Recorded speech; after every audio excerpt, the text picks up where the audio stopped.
చాలామంది యేసయ్య పాదాల దగ్గరికి వచ్చిన వారు ఏ రీతిగా ఉంటారంటే, యేసయ్య దగ్గరికి వెళ్తే చాలు, యేసయ్య పాదాలు ఆశ్రయిస్తే చాలు, మన జీవితంలో అద్భుతం జరుగుతుంది, గొప్ప మేలులు, ఆశీర్వాదాలు, దీవెనలు మనం స్వతంత్రించుకుంటాం అని దేవుని పాదాలను ఆశ్రయిస్తారు. దేవుని పాదాలు ఆశ్రయించినప్పుడు ఖచ్చితంగా దేవుని మాటల ప్రకారము జీవిస్తేనే అసలు సిసలైన ఆశీర్వాదము, దీవెన నువ్వు అనుభవిస్తావు. దేవునికి మహిమ కలుగును గాక. దేవుని పాదాలు ఆశ్రయించుట, దేవుని మాటకు లోబడట. చాలా మంది దేవుణ్ణి కలిగి ఉన్నప్పటికీ, యేసయ్యను కలిగి ఉన్నప్పటికీ, యేసయ్య మాటలు వారి జీవితంలో ఉండవు.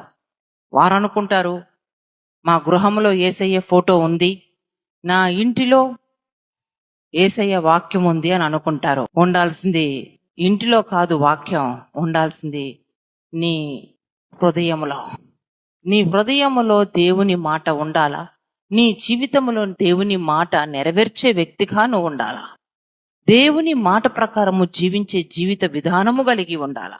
అప్పుడే నీ ఇంటిలో ఆశీర్వాదము, దీవెన నువ్వు చూస్తావు.